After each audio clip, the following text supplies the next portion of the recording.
How do we know that the stories got changed in the process of transmission? We know the stories got changed because there are numerous differences in our accounts that cannot be reconciled with one another. You don't need to take my word for this, simply look yourself.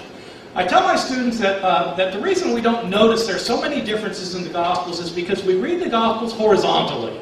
We read them vertically, from top to bottom. You start at the top of Mark, you read through to the bottom. You start at the top of Matthew, read it to the bottom, sounds a lot like Mark. Then you read Luke, top to bottom, sounds a lot like Matthew and Mark. Read John, a little bit different, sounds about the same. The reason is because we're reading them vertically. The way to see differences in the Gospels is to read them horizontally. Read one story in Matthew, then the same story in Mark, and compare your two stories and see what you come up with. You come up with major differences. Just take the death of Jesus. What day did Jesus die on?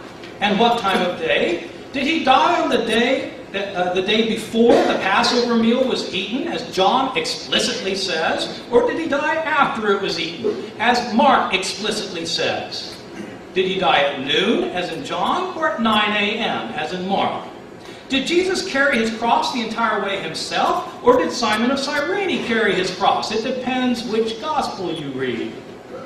Did both robbers mock Jesus on the cross, or did only one of them mock him, and the other come to his defense? It depends which gospel you read. Did the curtain in the temple rip in half before Jesus died, or after he died? It depends which gospel you read. Or take the accounts of the resurrection. Who went to the tomb on the third day? Was it Mary alone, or was it Mary with other women? If it was Mary with other women, how many other women were there? Which ones were they, and what were their names?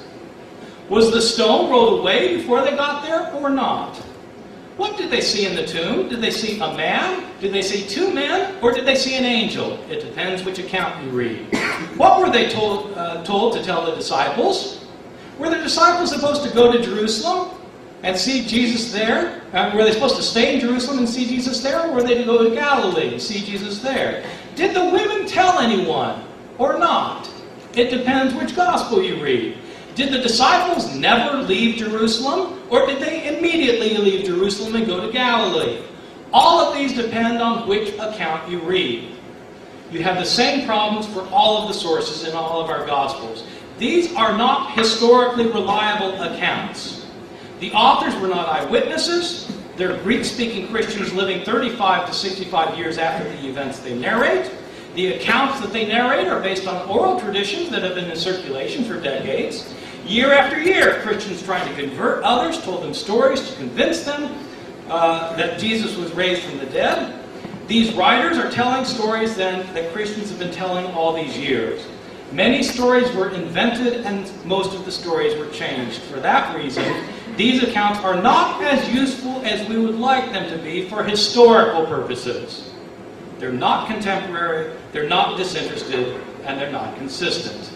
But even if these stories were the best sources in the world, there would still be a major obstacle that we simply cannot overcome if we want to approach the question of the resurrection historically rather than theologically. I'm fine if Bill wants to argue that theologically God raised Jesus from the dead, or even if he wants to argue theologically that Jesus was raised from the dead. But this cannot be a historical claim, and not for the reason that he imputed to me as being an old, warmed-over 18th century view that has been refuted ever since.